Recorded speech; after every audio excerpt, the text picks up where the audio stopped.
The movie begins with Mason, a former Special Forces soldier turned part-time lawyer, reflecting on his past as he gazes at an old photo from his military days. He's haunted by memories of a mission gone wrong, where his comrades died and he barely survived a failed attempt to assassinate Juan Venegas, the dictator of the South American country of Palonia. Traumatized, he left the military behind and now focuses on his legal career and his daughter. After dropping off his daughter at school, Mason's past comes knocking when his former military leader, Sebastian, appears at his office. Sebastian offers him a lucrative opportunity to escort a journalist, Claire, on a mission to interview the ruthless president of Palonia. Despite his reluctance to return to a life of violence, Sebastian's persuasive tactics, including a generous salary and appeals to Mason's expertise, sway him to consider the offer. As he grapples with the decision, he must confront his inner demons and weigh the risks against the potential rewards of this dangerous mission. The next day, he heads to his daughter's school to pick her up, only to be greeted by a surprise, his wife, Rebecca, who was called by the school due to an incident involving their daughter. It turns out their daughter used a rock to defend herself against a classmate who had been bothering her, causing the classmate to be hospitalized. Shockingly, their daughter admits she got the idea from Mason, who had jokingly suggested using a blunt object to deter bullies. Rebecca is deeply upset by this revelation, feeling that his misguided advice has led to serious consequences for their family. Not only are they responsible for the medical bills of the injured child and a fine by the school, but she also reveals the strain of their financial situation. Mason, as a part-time lawyer, hasn't been contributing financially for months, leaving her to handle the burden alone. Consumed by guilt and desperate to make amends, he proposes accepting Sebastian's mission as a solution to their financial woes. He explains the mission offers a substantial sum of money. Initially hesitant, Rebecca grapples with the idea of him risking his life on another dangerous mission. However, faced with limited options and the pressing need for money, she reluctantly permits him.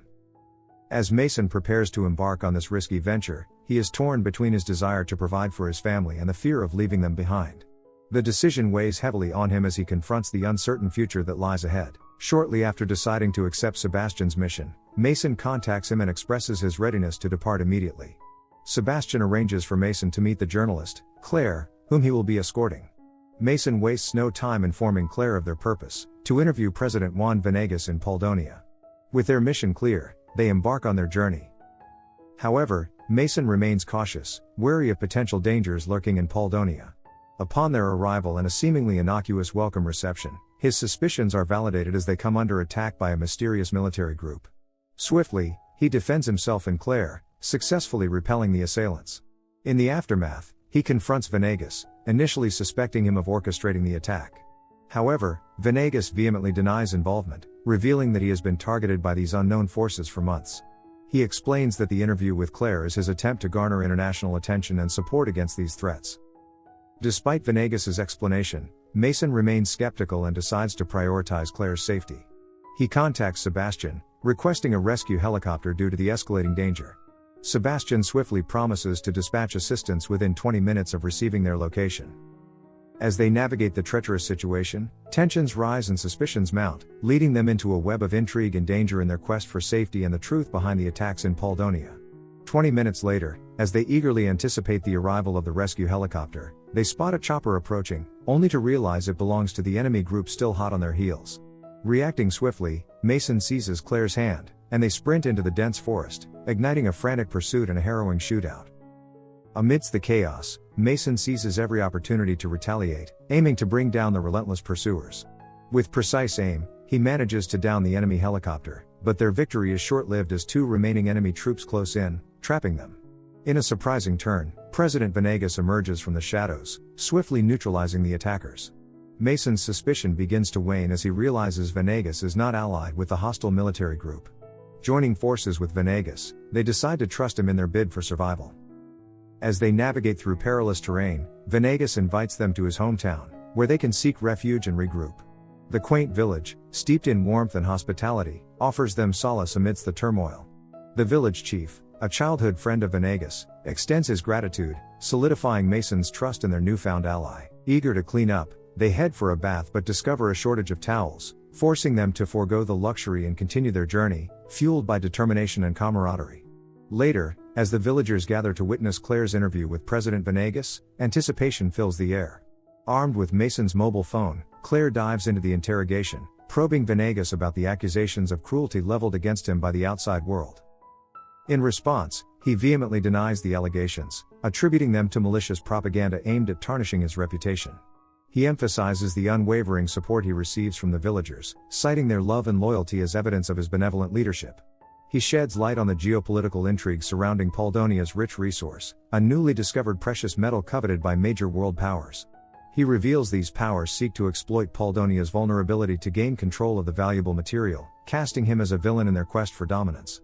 Determined to safeguard his nation's sovereignty, Venegas pledges to defend against external threats, eliciting cheers from the villagers. Moved by this impassioned defense, even Mason finds himself swayed by the president's conviction. The interview serves as a turning point, fostering newfound trust and admiration for Venegas among the unlikely allies. As night descends upon the village, the group opts to extend their stay, seeking refuge from the dangers lurking beyond its boundaries. Claire and Mason find themselves sharing a room. In a moment of vulnerability, Claire makes a bold advance toward Mason, drawn to his rugged charm. However, mindful of his obligations and the family awaiting his return, he respectfully declines, wrestling with the conflicting desires tugging at his heartstrings. The next day, Mason confronts President Venegas about the origin of the relentless attacks plaguing him. Venegas suggests that he seek answers from the one who initiated their mission. Without delay, Mason reaches out to Sebastian, the architect of their assignment. In their conversation, Sebastian reveals the calculated strategy behind choosing Mason as Claire's protector, emphasizing Mason's unique ability to navigate the perilous landscape they face. He admits to anticipating the onslaught of attacks and entrusting Claire's safety to Mason. Pressing further, Mason inquires about the masterminds behind the assault on Venegas's regime. Sebastian unveils a chilling reality: the attacks are orchestrated by major world powers within the African Union, colluding with Venegas's ambitious nephew, Jorge, the vice president.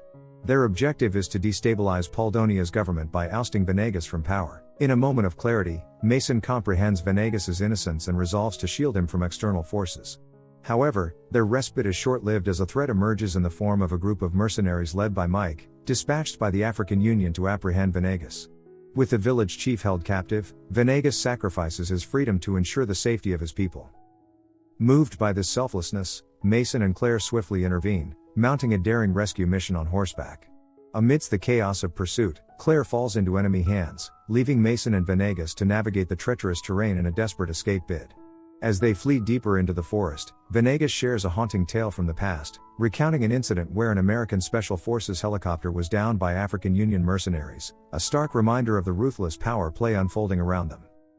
As he recounts the harrowing tale, Mason experiences a profound revelation: the attackers, initially thought to be Venegas's cohorts, are African Union mercenaries, a truth that fills him with remorse for misjudging Venegas as a villain in his previous failed mission. Venegas offers to exchange himself for Claire, who bears no connection to the conflict between their nations, and guides Mason to the sanctuary of his friend Smith's house, seeking aid in arranging the perilous exchange. With Smith's unwavering support, Venegas orchestrates a daring rescue plan. The next day, amidst the chaos of Mike's hostage situation, Smith leads the villagers in a courageous protest, diverting attention and creating an opportunity for Venegas to liberate Claire from captivity. Embracing their newfound freedom, Venegas invites Mason to join them on a journey to the presidential palace, where he intends to broadcast the truth to the world. Meanwhile, back at the palace, Venegas's nefarious nephew, Jorge, revels in his assumption of Venegas's demise, unaware of his uncle's triumphant return. As Venegas, Claire, and Mason confront the treacherous commander and Jorge, chaos erupts in a deadly shootout.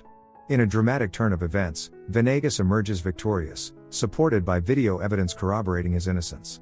Amidst the turmoil, Mike and his mercenaries launch a ferocious assault on the palace, sparking a fierce battle between opposing forces. Amid the fray, Mason finds himself in a predicament, but Claire's timely intervention and Mason's decisive actions, captured live on Claire's phone, turn the tide of the battle. With reinforcements from Sebastian and his troops, the Macedonian forces emerge triumphant, vanquishing Mike's mercenaries and securing peace for their nation.